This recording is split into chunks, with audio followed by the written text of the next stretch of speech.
dark lunar fortnight, Krishna Paksha, in the month of Govinda of the Gauriya Vaishnava calendar, although at that time it wasn't known as such. It was later that Srila Bhaktisddhanta Sarasvati Thakura delineated the Vaishnava names for the months. He, Sarasvati Thakura, appeared in Puri, one of India's holiest places, and the site of the famous temple of Lord Jagannath, where Lord Chaitanya had resided for 18 years, absorbed in the highest ecstasies of Krishna consciousness.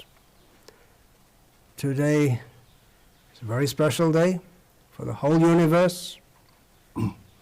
Most of the universe doesn't realize it. There are many who do.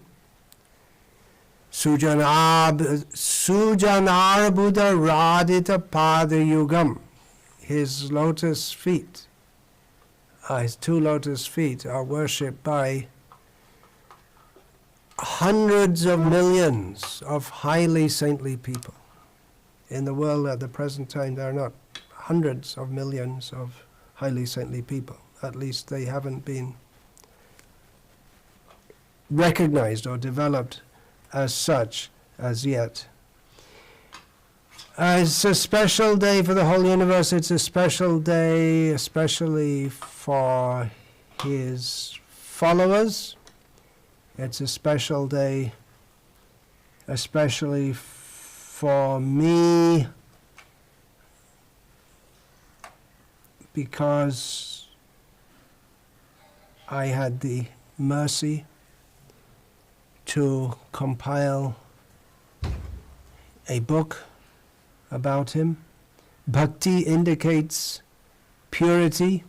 That was one of the great contributions of Srila Bhaktisddhanta Sarasvati Thakura, that he established that Bhakti indicates or means purity, and Siddhanta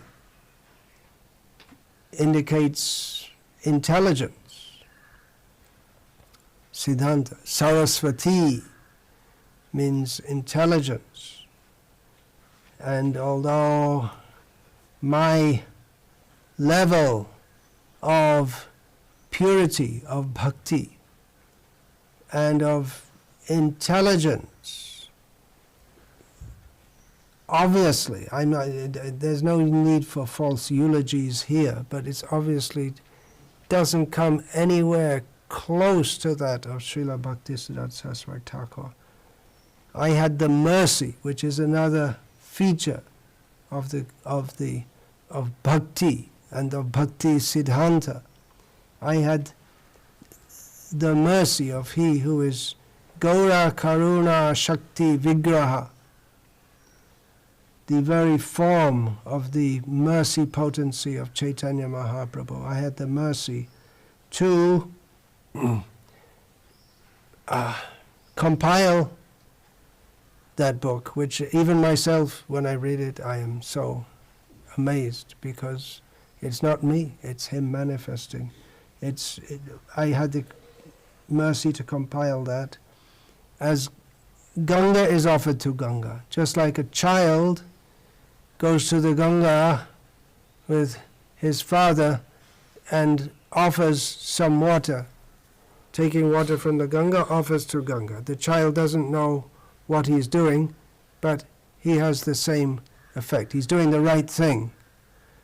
So in this way, childishly,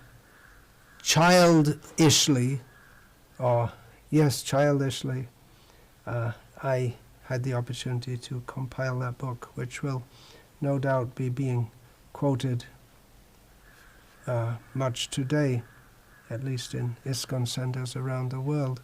Unfortunately, that book doesn't seem to have gained much traction or credence with those followers of Bhaktisddhanta Sarasvati Thakura who are not in ISKCON, who are in various branches of the Gauriya Math. Bhaktisiddhanta is his name, not at birth. And of course, no one has a name exactly at birth, but generally not. That name was, the name Siddhanta Sarasvati was ironically, or maybe in retrospect, strangely conferred on him for his early achievements in Jyotish Shastra, which comprises astronomy and astrology. The two are not separate in Vedic culture. They're pursued as one study. Some emphasize more than the other. And of course astrology cannot be done without astronomy. So he was given that name by astronomers, and he brought the name to fruition and perfection with Bhakti at the beginning. Bhaktisddhanta Sarasvati.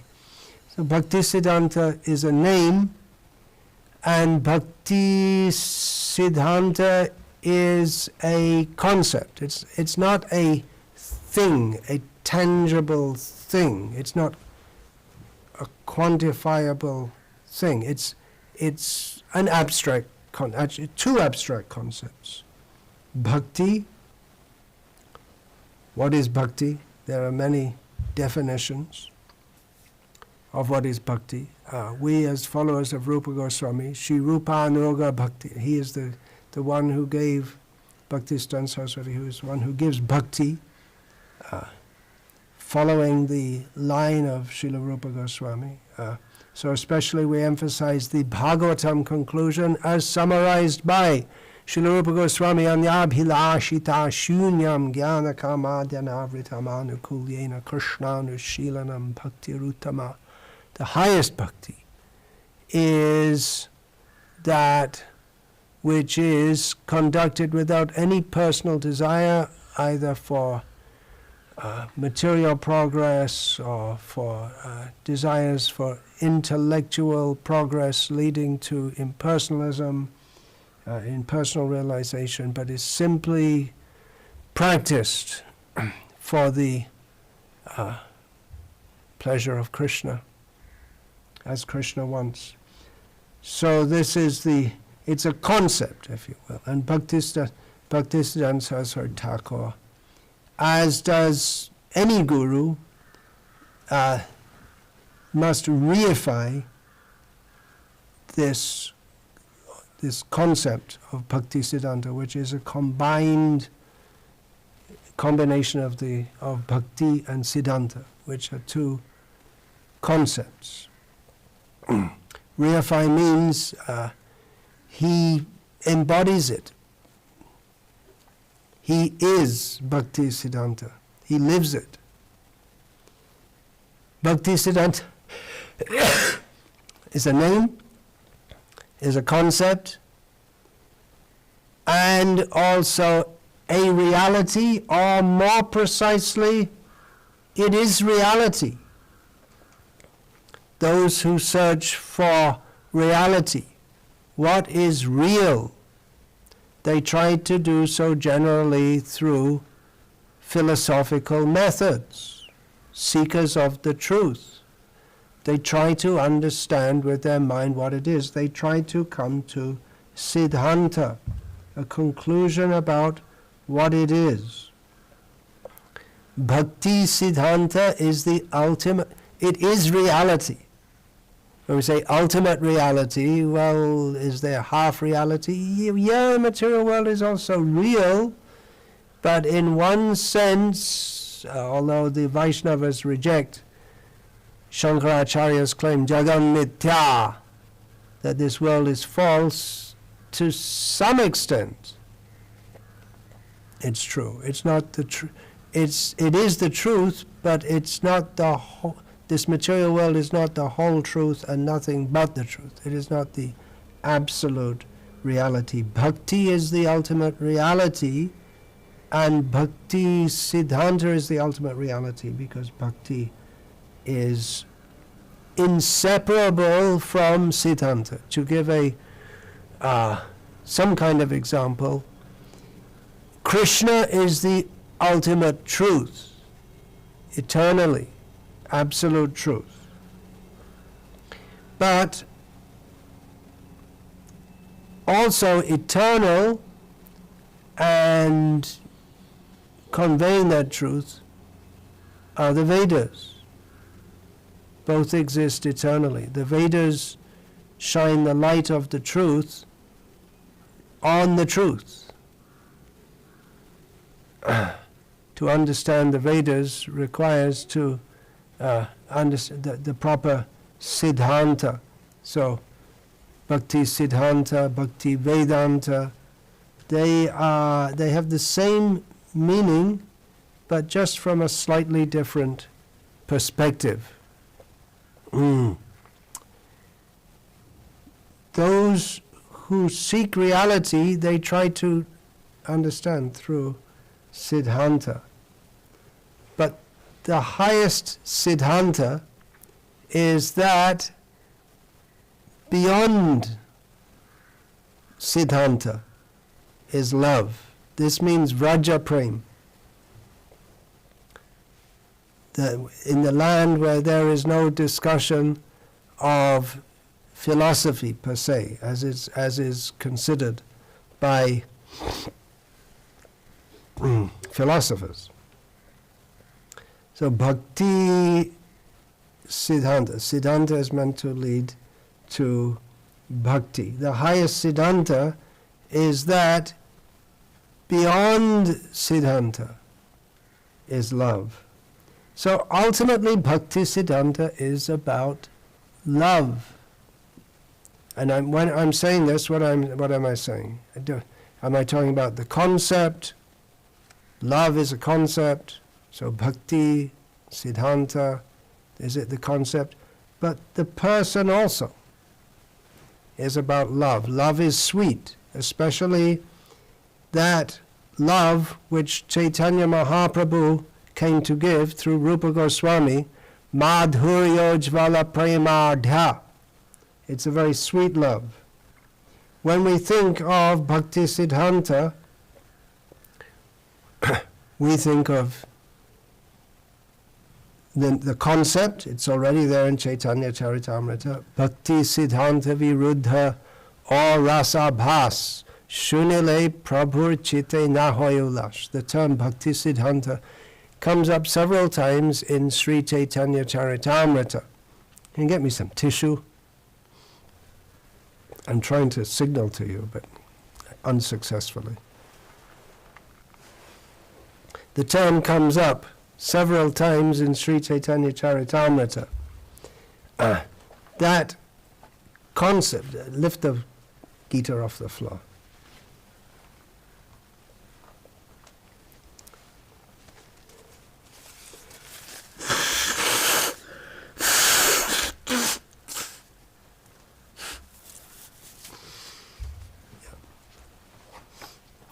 That concept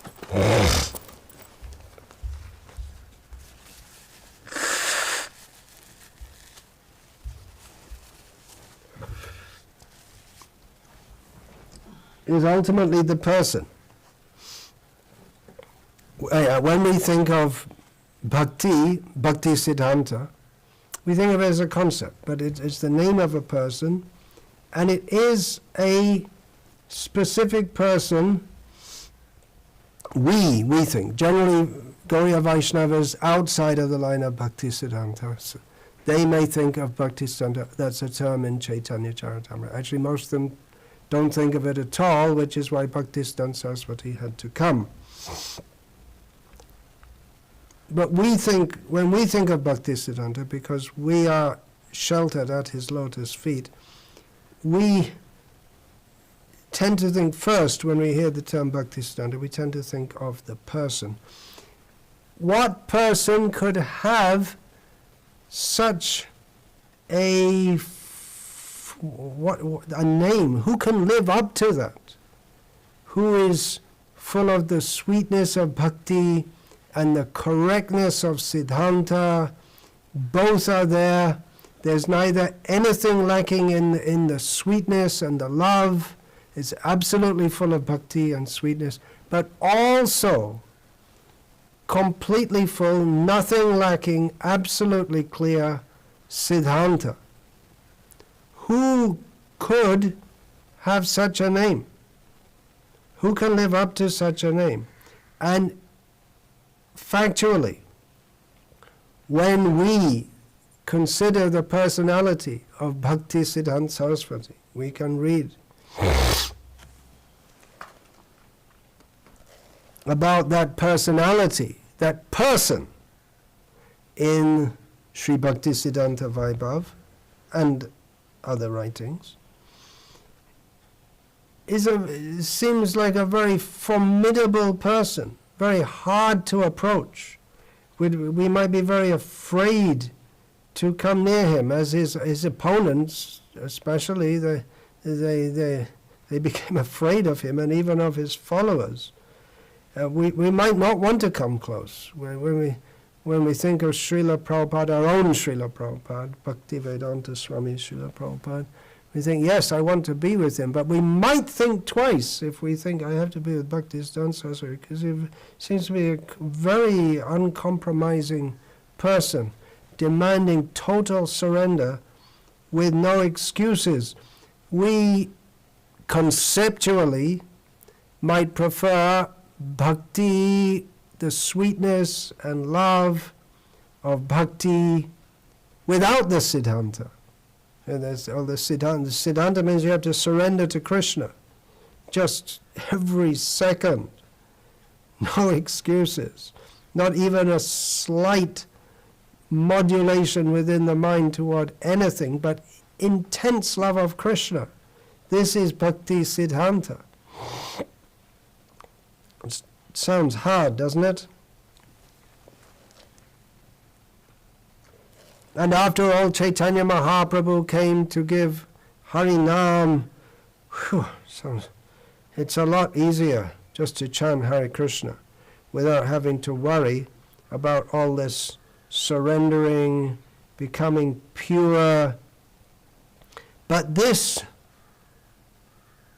desiring or pretending to have or even aspiring for the love and sweetness of bhakti without accepting the siddhanta is a cheating mentality.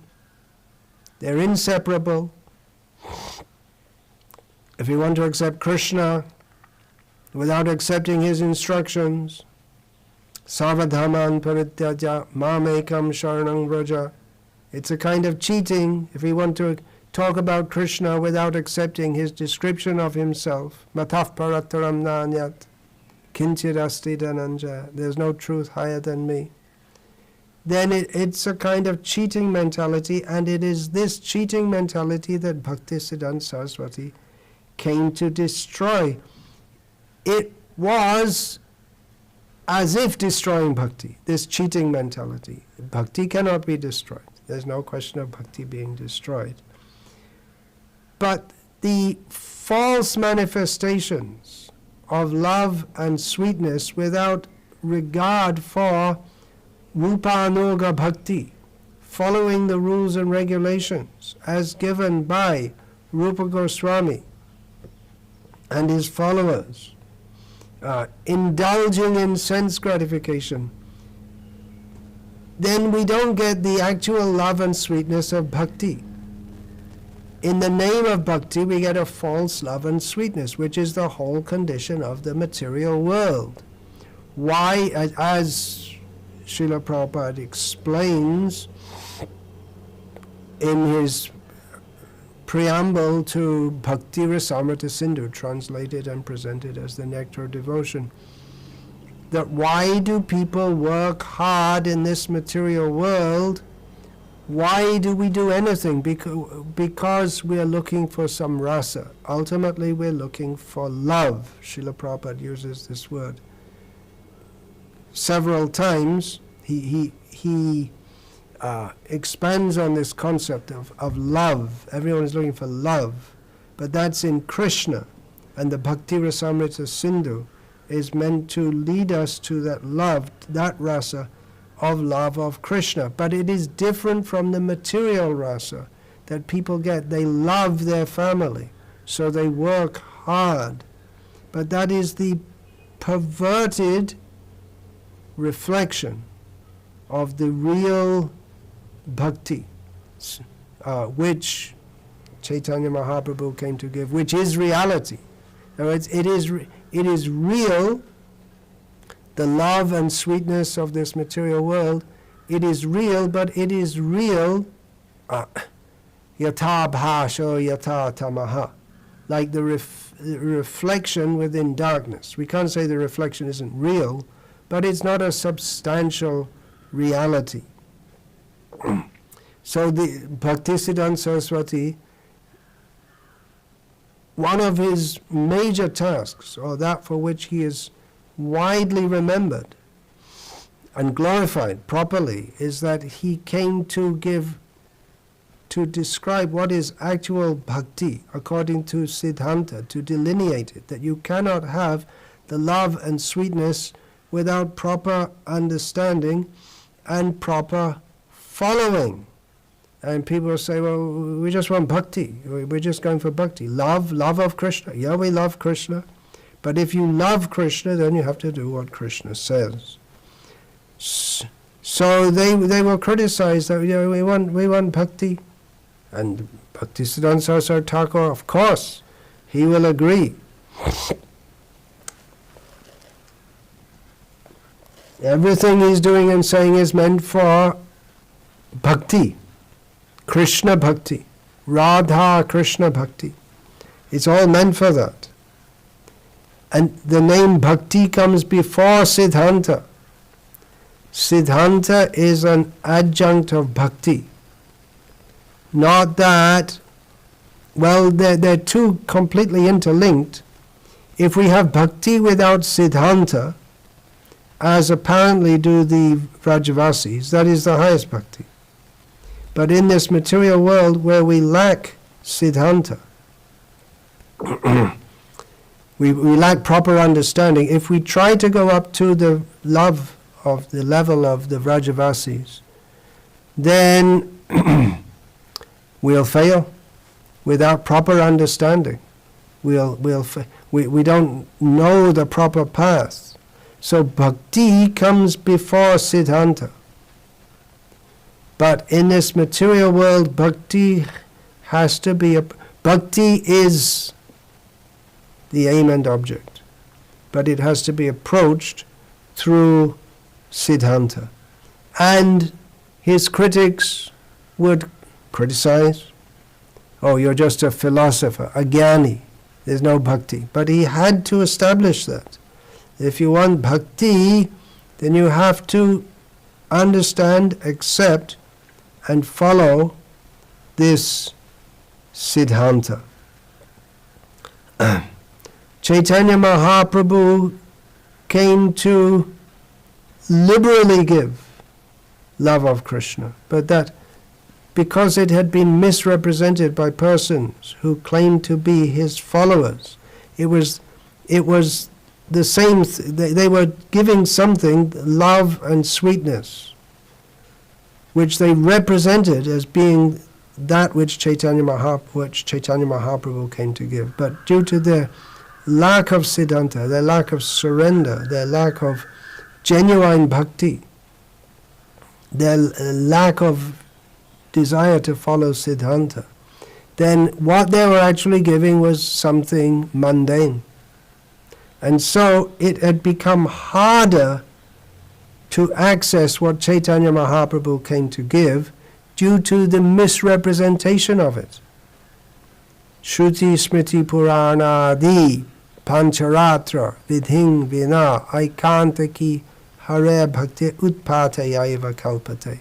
Because that which was being represented as pure devotional service, even though the pure devotional service, that term didn't come. That delineation between what is actual devotional service or pure devotional service and misrepresentations of it, it wasn't there. People were doing bhakti, they thought. But they made, the misrepresenters made it more difficult to access the actual bhakti given by Chaitanya Mahaprabhu. Because of their misrepresentation of it, they simply made a disturbance in the path of bhakti. Therefore, Bhaktisddhanta Saraswati was so strong And people say, well, why are you so strong? Why aren't you being loving and sweet?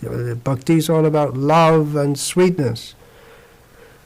Of course, Bhaktisddhanta Saraswati was not wrong. He was Chaitanya Mahaprabhu certainly was full of love and sweetness, but he was Vajradapi Kotorani. Kusamat Api Komal. He was, as any great personality, Ramachandra before him. He was hard as a thunderbolt as well as being soft as a flower, because being hard is also required within this material world. If we simply give softness and try and be loving and sweet without excising the opposidantas or the misrepresentations of what it means to be loving and sweet, then simply we nourish, we further propagate that which leads us away from Krishna. Even though it's represented as bhakti, it leads us away from Krishna. So he is, Bhaktisiddhanta Saraswati Thakur is Madhuryojvala Premadhya Shri Rupa Noga Bhaktida. He's full of the topmost, sweetest, most resplendent love and sweetness. But what was I saying about him being formidable personality? Yes, that is true.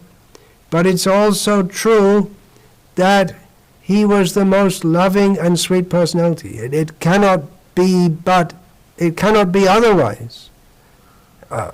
Otherwise he wouldn't be a follower. The Siddhanta, it's not just some set of formulae, but it manifests in bhakti. It manifests in Bhaktisiddhanta. If he had been so tough and hard and heavy, if he had been devoid of any love or sweetness, like some kind of Stalin, people followed Stalin out of fear. But thousands of young men came to follow Bhaktisiddhanta Saraswati Thakur with no coercion. There was no question of coercion, of physical or political or even social coercion. They gave their love to him because they were attracted by the philosophy, no doubt, but they felt the reality of it, the current of love from Chaitanya Mahaprabhu, from Rupa Goswami, from Bhaktivinoda Thakur, from Gaur Kishore Das Babaji, that resonated in their hearts. No doubt many of them came being attracted by the philosophy, not that they were just some sentimentalists. If they were just sentimentalists, they would have never come to him, because there are already plenty of sentimentalists in the world, in Bengal particularly at that time.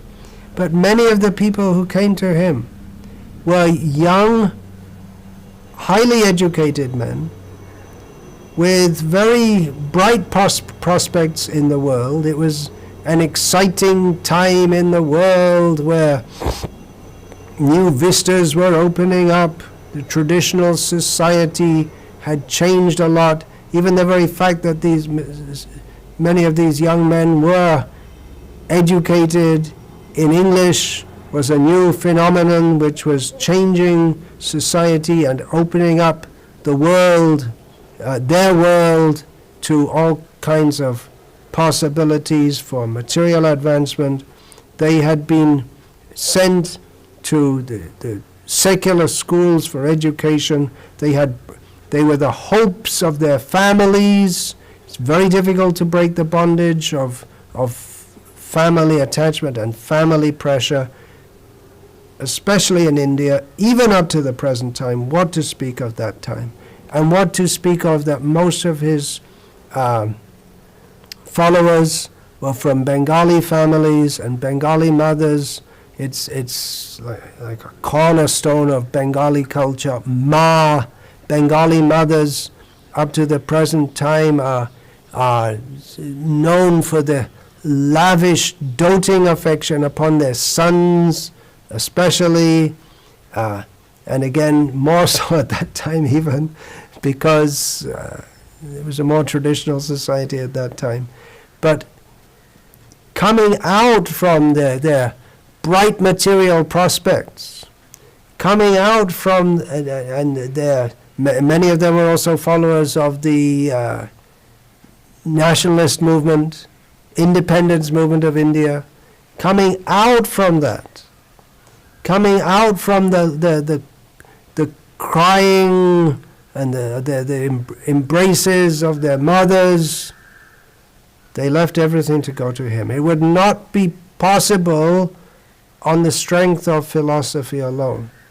It was possible due to the actual, experienced love and sweetness that he imparted.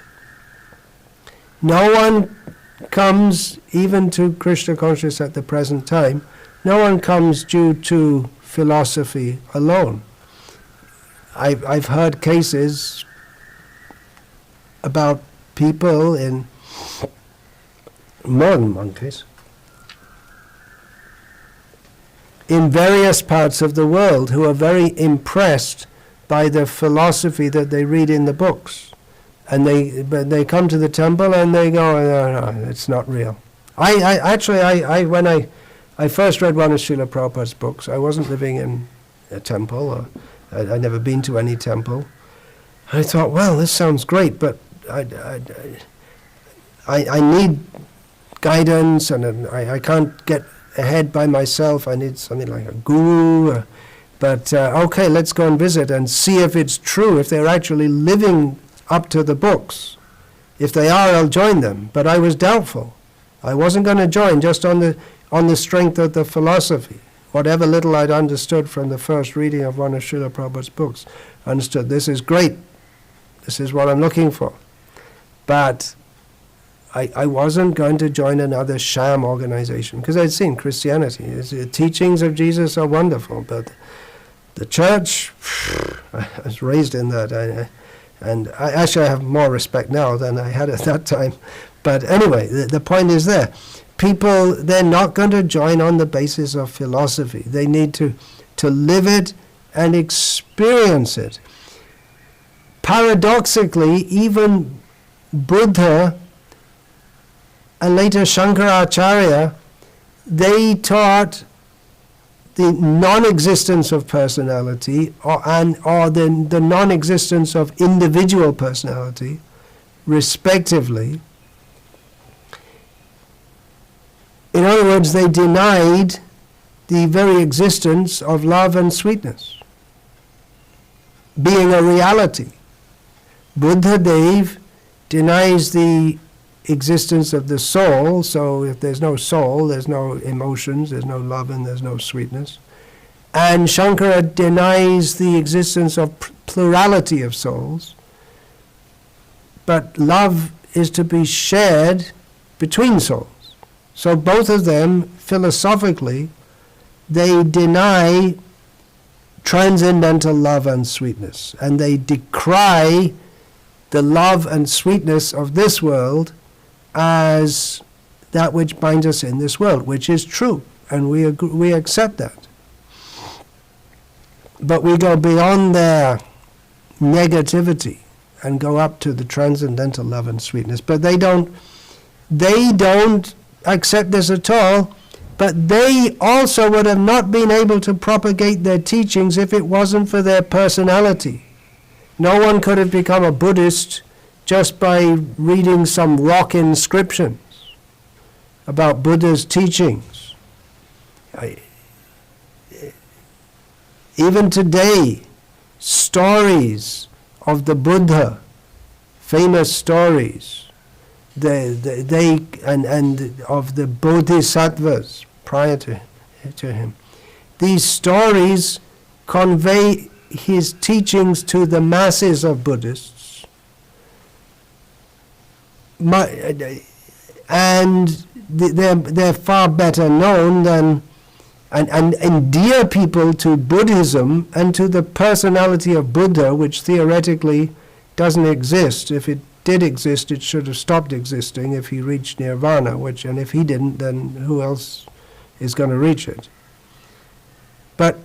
And people worship him, and the stories about him, the personality, and are far better known than the highly complex philosophy that developed after Buddhadev passed away from this world to attempt to justify his teachings or to explain it in various ways. It's extremely complex. I presume that it's impossible for anyone to have a good grasp. I may be wrong. There may be someone who has a good grasp on all the different, well, there are so many, all the different teachings of different Buddhist teachers in different schools. It's highly complex, but that highly complex philosophy is not what attracts people to Buddhism, although you could say in a very real sense, although in Buddhism there's nothing real, but okay, all right, let's not get into that. It's the philosophy that in and of itself, it doesn't attract people's hearts to give their life to follow it. And even if people are attracted by that, they want to see, has anyone ever done it? Is it possible to live like this? Actually, Buddha's, his own personal teachings, what we know of, they were basically very simple. Moral teachings, you can say, right action, right thought, right understanding. Anyone can understand this, and it's attractive. But who would have become inspired to aim for such a difficult and counterintuitive goal as becoming completely desireless? Negation of personality, which seems the most obvious thing, is that we are all persons. Who would have become inspired to dedicate their life to try to attain such a uninspiring goal as to become non-existent?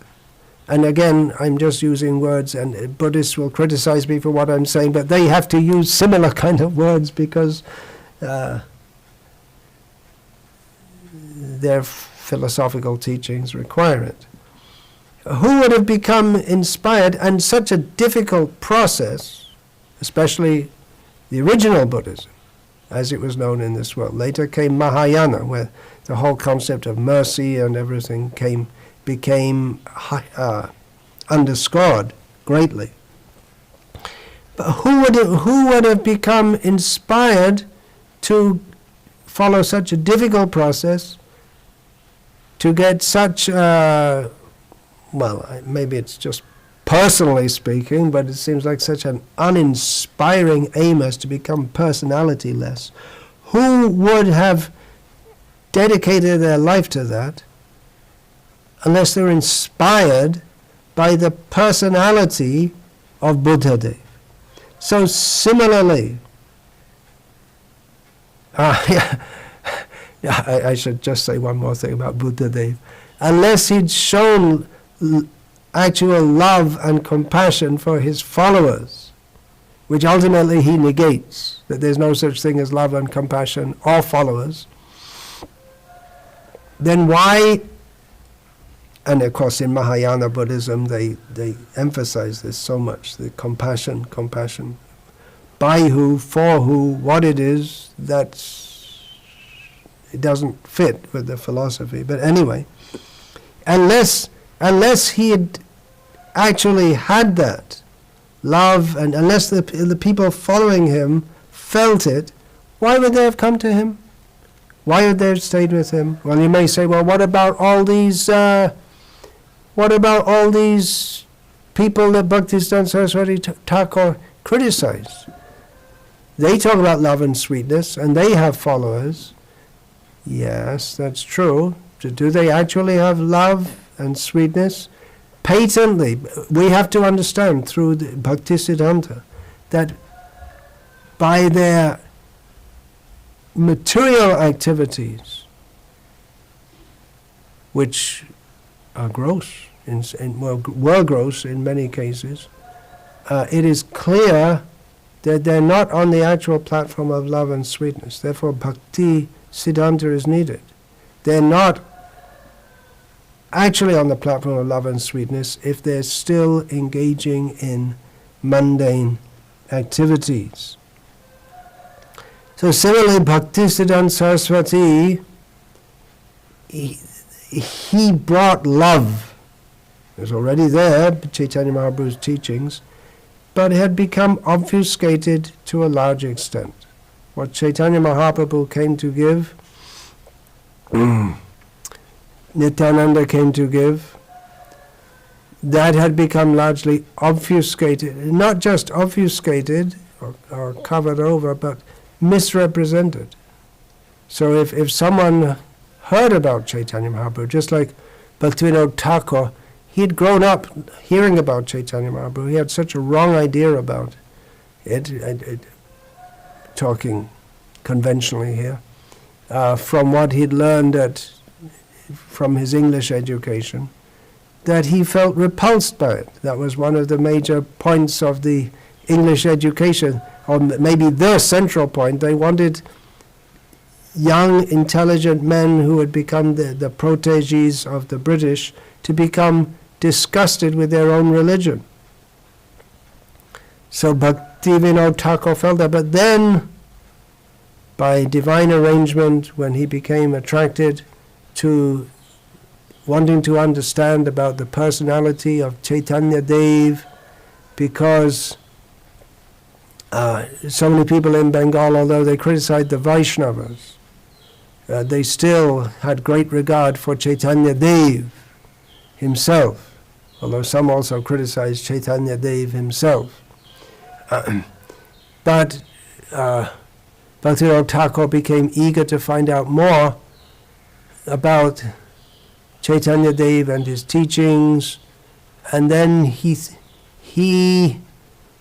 having done that, then he wanted to find a guide, a guru, hard to find, and ultimately the person he approached for Diksha, he became disappointed with that person also. That's a controversial point, no doubt, but the point I'm making here is that the upper sampradayas, or the misrepresentation of Chaitanya Mahaprabhu's love and sweetness, had become so prominent that it was hard to find the actual love and sweetness which Chaitanya Mahaprabhu came to give. So Bhaktisiddhanta Saraswati came to give again that love and sweetness, to again open the floodgates that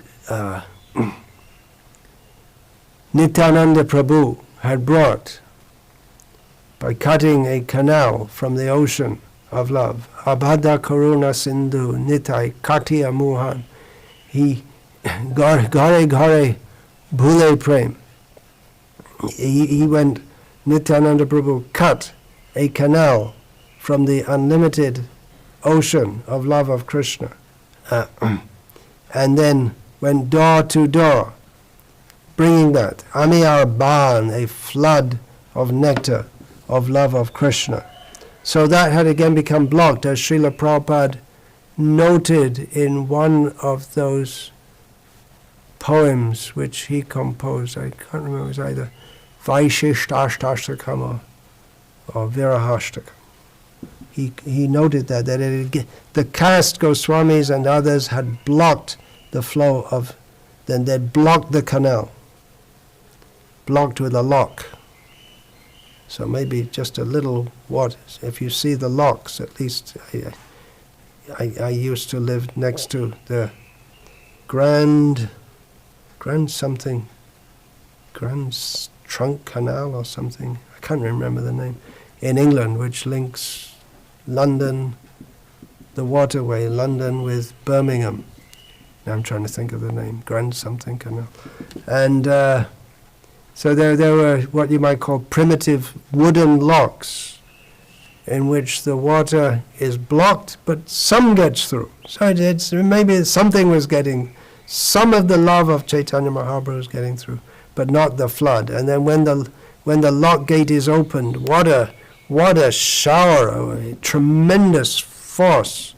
When the lock gate is opened, a tremendous force of water comes into the lock. Unless you've seen it, you know what I'm talking about. I mean, maybe it's not such a good analogy for most people, but because that term is used, canal, and blocking the flow, that came to my mind.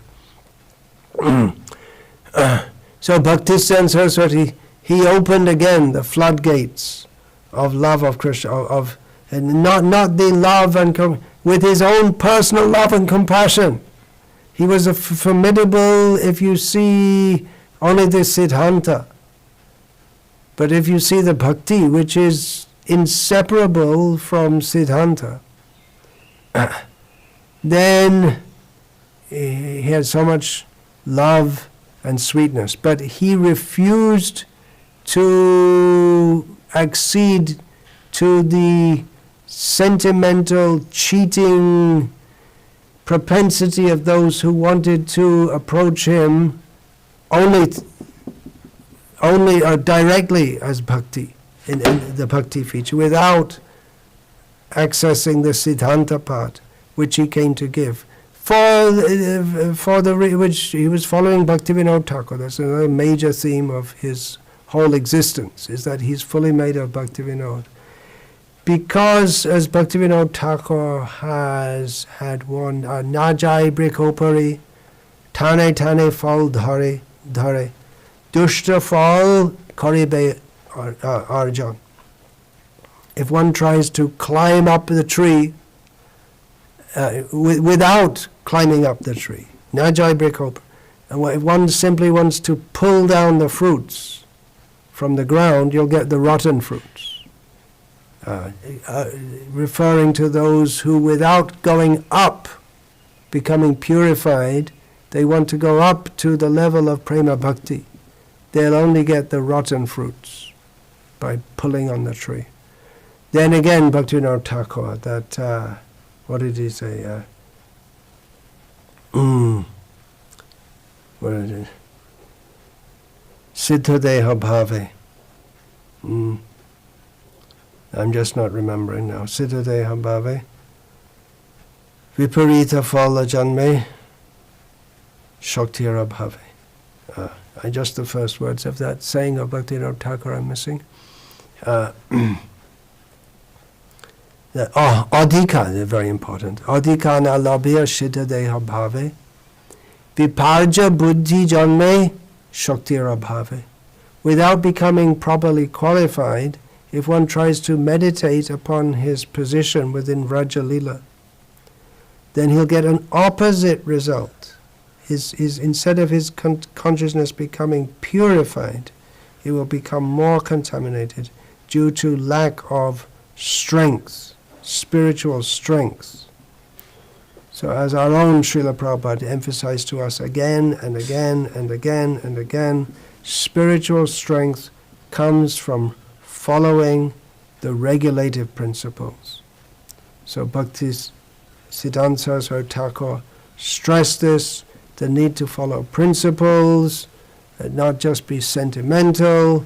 We have to surrender to Krishna. Our own Prabhupada, Bhaktivedanta Swami Srila Prabhupada, emphasize this again and again, knowing that it's so easy for us to cheat. Bhaktisddhanta Saraswati Thakur, often in his teachings, although they're very complex philosophical presentations, but he often also used Bengali sayings and folk stories to illustrate his points, to make it easy to understand, to illustrate the complex teachings which he had. Ultimately they're very simple, but he got very deeply into the nuances of it, therefore Bhaktisddhanta. So one example he gave was cheating the blacksmith by supplying poor quality iron. In traditional village in India, where the Jajmani system is going on, there's the village blacksmith.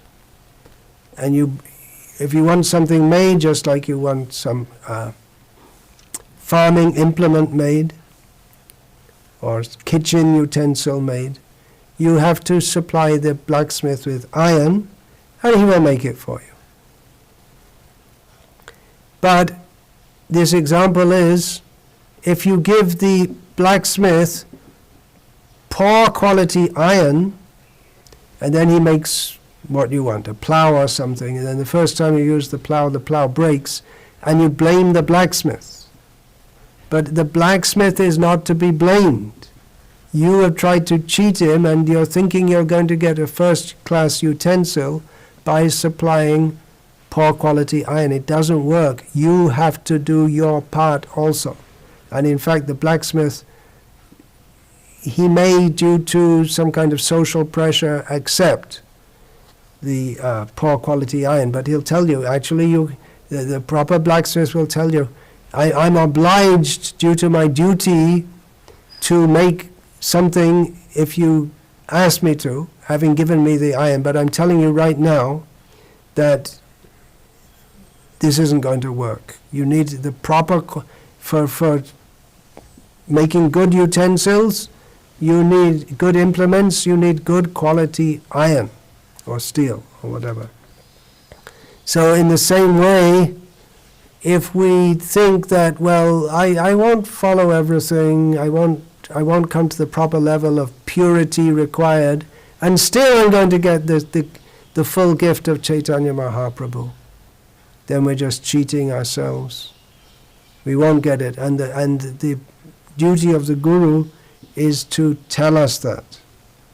So Bhaktisddhanta Sarasvati, in the tradition of all great spiritual teachers, he attracted people by his love.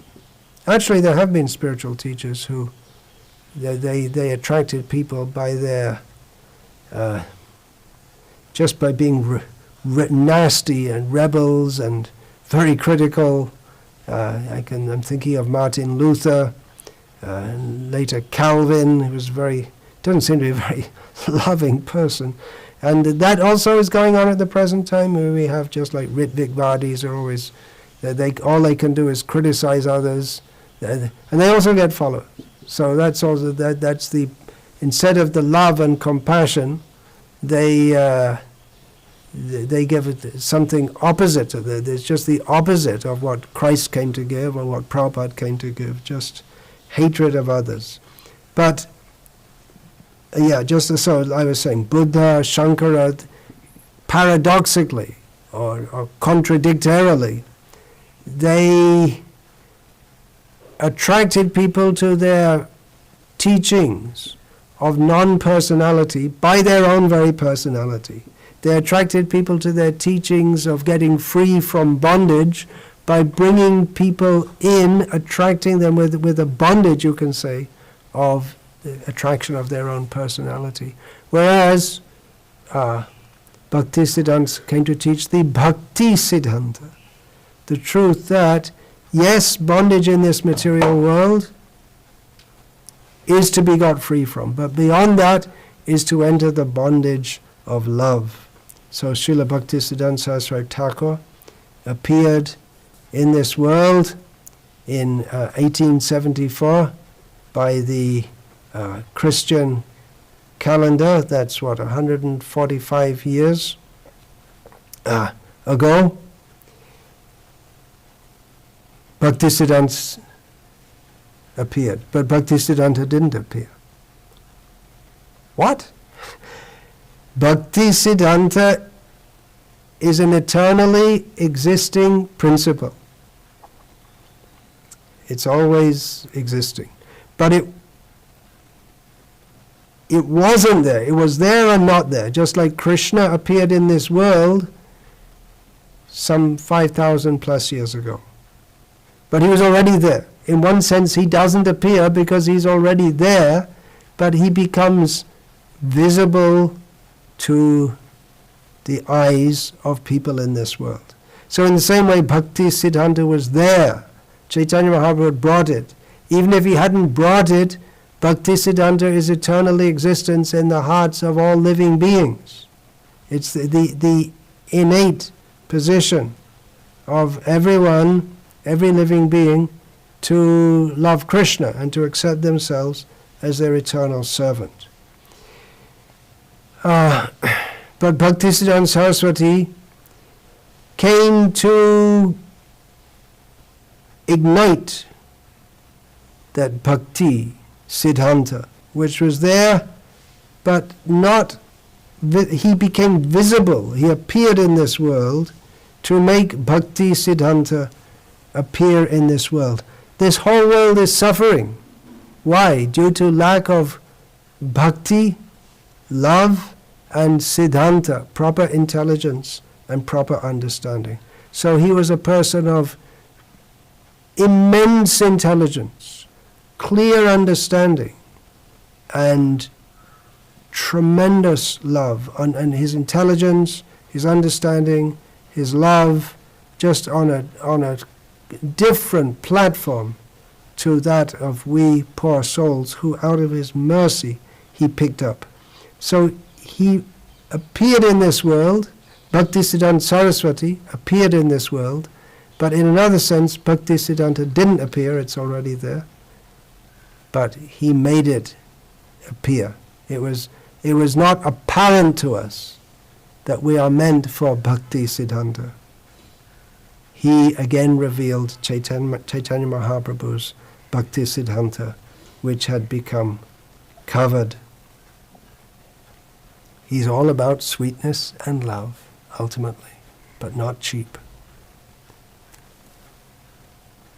Nama Om Vishnu Padaya Krishna Preshtaya Bhutale Shrimate Bhaktivedanta Swami iti namine Namaste Sarasvati Deve Gauravani Pracharne Nirvishesha Shunyavadi Paschatya Deshatare.